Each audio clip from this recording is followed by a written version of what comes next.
Bedtime Stories with Marijke. For tonight's story, we will be reading Cinderella, brought to you by Pandora's Box of Fairy Tale Bullshit, also known as Disney, and all these people we don't care about.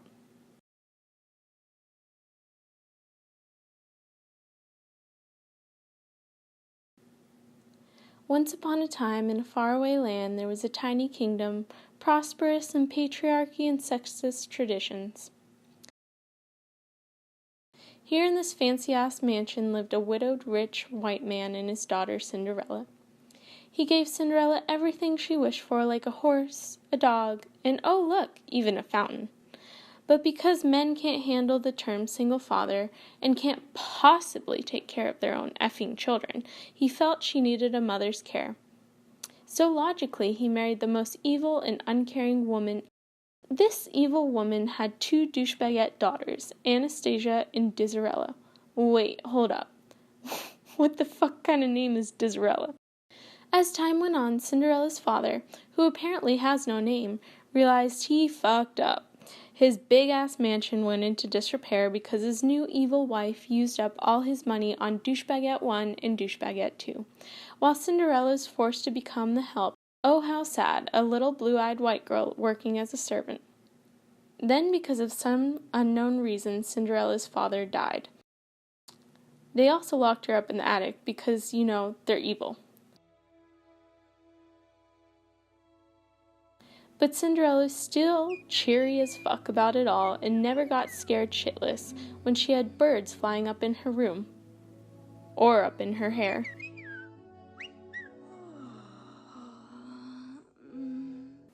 She was so cheery that she often burst into song, which is something we will skip.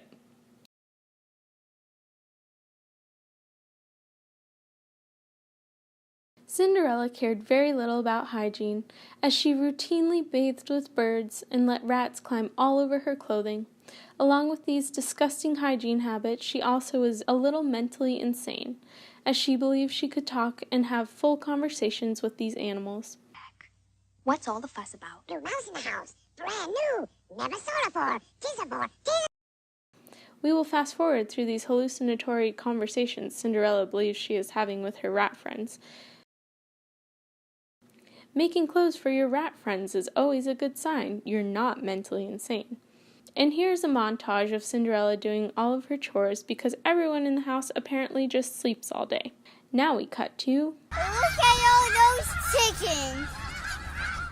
Meanwhile, at the castle, the king is throwing a massive temper tantrum because he wants grandchildren, and they say women would be emotionally unstable rulers. Then, because Tinder wasn't invented yet, the king sends out invitations for a come let my son impregnate you party. Douchebagette 1 and douchebagette 2 are enthralled by this invitation to submit to the patriarchy. Cinderella needs a dress for the party, so logically she tells her rat friends to make her one. This is followed by a creepy-ass song involving rats with scissors and needles.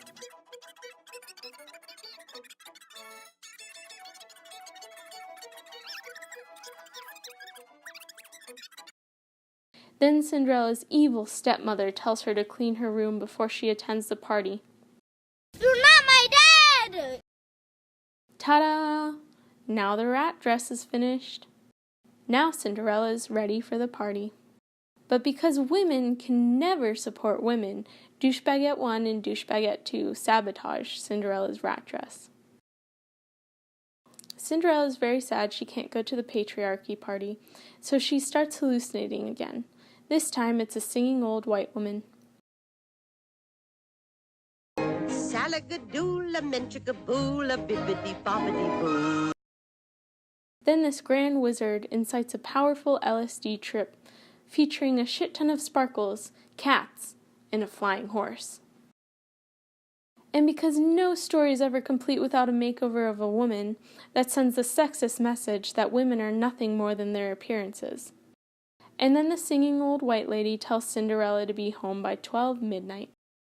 You're not my dad! Then we get to meet the biggest fuckboy of them all, Prince Charming.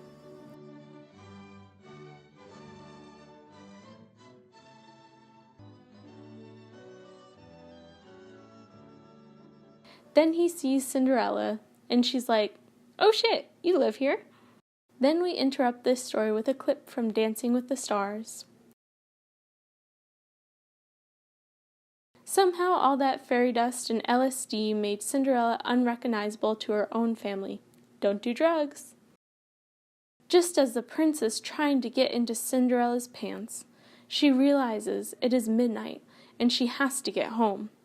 But the prince can't take no for an answer and starts to chase her.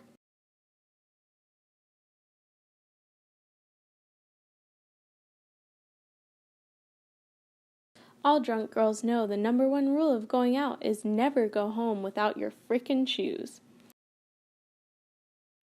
Please stand by for another one of Cinderella's drug trips.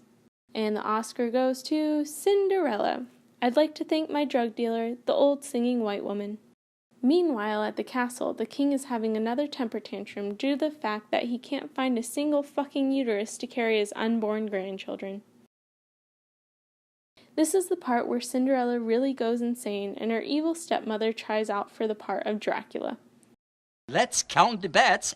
Then Cinderella's evil stepmother locks her in the attic again. Then the royal servants come to the door because the king sent them on a quest to find the girl with the rarest shoe size in the whole kingdom, and Count Chocula introduces them to Douchebaguette 1 and Douchebaguette 2. First, Douchebaguette 1 tries the slipper on. Then Cinderella's rat friends develop X-ray vision, and 15 minutes of the story is dedicated to rats trying to steal a single fucking key. A single fucking key.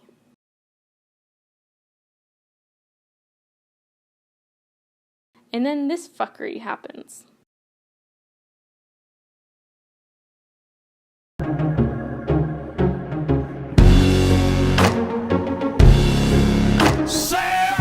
Then Douchebaguette 2 tries her foot in the shoe. Then out of nowhere, Cinderella appears. They rush to let her try on the shoe, but... Stop! I could have dropped my croissant! But Cinderella has the other shoe, and it fits perfectly. And then Cinderella decides to marry the prince she's only met once, because everyone knows that's what you do on the second date. The end.